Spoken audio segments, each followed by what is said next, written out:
Imagine investing your hard-earned money into an online business only to watch it crumble within a few months. Say the website traffic plummets, profit turns to losses, and you're left wondering what actually happened. The nightmare scenario, really. And it happens more than you think, but only to those who are not educated, don't know how to do due diligence, and skip having a seasonal professional oversee the business before they even acquire it. Now, I've spent a decade in the space of acquiring and scaling online businesses and taught thousands of people to buy great businesses. Now, if you want to know the 3 most important factors to consider when acquiring a business that I've seen stand out for every acquisition, please hit the like button. I really do appreciate you sharing your love in me making these videos for you guys. It means a lot and it helps the channel grow to help me help more people. Now, we've all heard the quote, if you fail to plan, then you plan to fail. Now, the absolute rookie error, I'd say maybe 80% or more people make when wanting to acquire a business is that they mistake that because you buy a business, it's a shorter pathway to success. Well, whilst you do cut the years of trial and error and fumbling around of starting a business that can cost you so much in terms of not just money, but energy and stress that you don't know you're going to get back some level of money for it because it's a startup, you should also see that acquiring a business and building a portfolio with a long-term view as well. You should be thinking about how you want to be living, what your financial situation will be like, and how much or how little work you actually want to be doing in, say, 10 years' time. Then break down what type of business portfolio is actually going to provide those sorts of results in 10 years' time. Now, it can be hard to quantify, but then you also want to break down what type of business you should acquire from day one. And what are the steps throughout that decade that will get you to the type of portfolio of businesses that actually fuels this lifestyle that you're creating? For example, do you want a multitude of businesses that are in a different niche and maybe even some businesses in same different business models or maybe same business models? Do you want to acquire just one large business and put all the income it earns back into the business and scale it as much as you can in that certain time frame? Maybe you want to buy and flip your way to larger businesses. Or you could create a holding company, acquire one primary business at the start, and over time buy out other businesses in that same niche, or even with the same business model, or maybe different business models in the same niche. Now, this is what we call a roll-up. Now, if you don't know what strategy is best for you based on what funds you have, where you're at personally, what your resources are, and where you want to go, then just reach out to me. I'm here to help. I build out investment strategies for people all the time that want to acquire great businesses. So the key factor number 1 really is start with strategy. Now, also don't mistake that because your goal is, say, to replace your income or earn a certain amount of money, that's your actual goal. Don't mistake that your goal is to buy a business either. Understand what your true North Star is, what that's going to provide, which is the lifestyle that you want. Typically, that's going to be freedom. I find most people's goal is freedom and a certain lifestyle, and then the businesses allow that and the strategy of the acquisitions allow that. But sometimes people chunk down. As you chunk down, it's natural to get confused that because I want this, my actual goal is to buy a certain type of business or X amount of businesses, whereas that's not actually the case. Your real goal is likely freedom and that lifestyle. And what if somebody else presents a different strategy for you that can allow you to get to that goal faster? So number 1, start with strategy because that's what's going to fuel you. It's basically the vehicle that's going to get you to your destination. And if you want to get to your destination as fast as possible, make sure you have the best strategy. Now, due diligence on traffic sources. This is absolutely critical. It's not just about how much traffic an online business actually gets, but it's where that traffic is coming from and how stable that traffic source is. Now, organic traffic from search engines is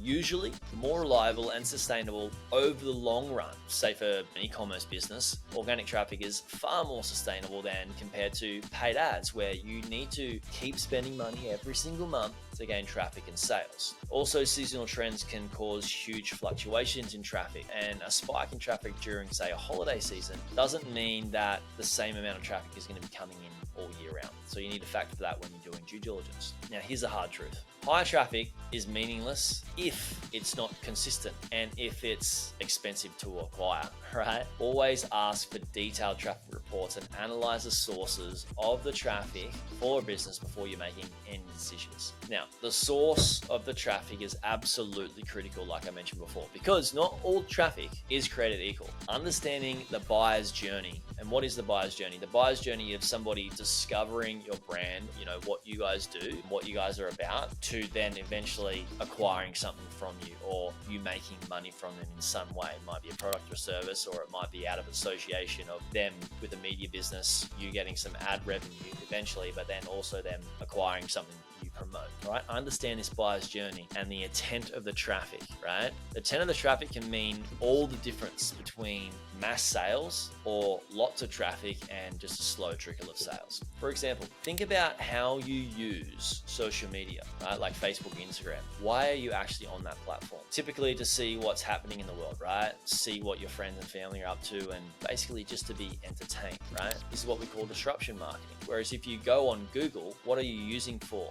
What are you using Google for, right? It's to find an answer to something or to find a certain product or service that you actually need. This is an absolutely massive difference in buyer's journey. Most people don't understand the distinction between the both of these and how imperative the quality of traffic to your business actually is, right? Most beginner online business owners think because everyone's on social media, this is the place that they must be spending their marketing dollars. However, more people use Google for finding specific answers, products or services when they actually need them. During the buyer's journey, they're closer to making the decision, closer to making the purchase compared to somewhere on, say, social media, like I said before, which is called disruption marketing. People are not there to find a product or service or an answer. They're there to be entertained, and something might pop up and it's at the wrong time for them, where they go, oh, I need to, do I need to go buy this now? They go have a look and then they get off the page and they're not ready to buy it, right? They're not as close to the purchase of that product on social media as what they are with, say, Google traffic. Now, like I said, knowing this when acquiring a business can mean you acquire an e-commerce business with mostly or a fair portion of organic traffic, which would be a far more valuable asset than one with most or all of its traffic and sales from one single social media source. At the same time, this too presents an opportunity as well,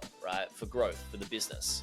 If it's usually using mostly social media for traffic, if you're, build out another traffic source channel, say SEO traffic, or even Google ads is typically better than social traffic, then this business can allow you to get a better ROI, in the long run. And it'll also put the business valuation price far higher if you wanted to exit that business one day. So understand the lifeblood of the business, the traffic, the quality, and where it comes from. Now let's talk money, financial due diligence. It's not just about the revenue numbers flashing before your eyes, guys. Profitability and diverse revenue streams are what you should be looking at, right? Understanding, is there more revenue streams or is it a single source revenue dependency? A business with $1 million in revenue might sound great, but if their expenses are, say, $950K a year, the profit is just razor thin as well. So look at the profit margins too. And don't forget to check the expenses. Are they paying too much for advertising? Are the cost of goods being sold actually eating up the profits? Also, check how diversified these revenue streams are, like I mentioned before. If a business relies solely on one product or one customer or one revenue stream, or even going back to traffic before, one traffic stream is a huge risk. Multiple income streams and also multiple traffic streams can mean far more stability in the business. Now, the more stable the business is, the more valuable it will be. That's what we always see. The businesses with the least amount of risk are the ones that sell for the most. So you should also consider what real world expenses are happening for this business, right? What I mean by this is like, what are the real expenses that this business actually needs and are legitimate? Let me give you an example. Many brokers and sellers get really sneaky with what we call ad backs, right? And an ad back can sometimes be legitimate as a very legitimate business expense that the business needs to maintain its current operations and trajectory. For example, maybe it's spending $5,000 a month on paid ads, and the person says, oh, we will put back an ad back on, $5,000 a month on ads No, the business actually needs ads versus for it to be maintained versus say a business where they're spending money on a car and fuel expenses and stuff like that when travel's not necessary for the business to be maintained. They're going to put that ad back into the P&L, right? If you don't know much about ad backs and you want me to understand them better, let me know in the comments below and I can create a video explaining the pitfalls of ad backs and how sellers get really sneaky to boost up the appeal and the evaluation of the business with ad backs. Now, it's worth going through the books yourself, and for larger deals, say over 500K, having someone like myself and my team overlook the books for you, look at the legals, and even do due diligence for you, right? If you're ever in doubt when doing due diligence, reach out to me. I can either help you or I can refer you to someone who can. My email is at info@buyingonlinebusinesses.com. Ask for Jared. I'm here for you. Also, if you don't have my due diligence framework that I and my clients use in thinking about buying a business, click the link in the resources section or go to buyingonlinebusinesses.com/free resources and get this for free. It's made people $1 million and saved people's millions of dollars. Next point is adequate resources. This is so key.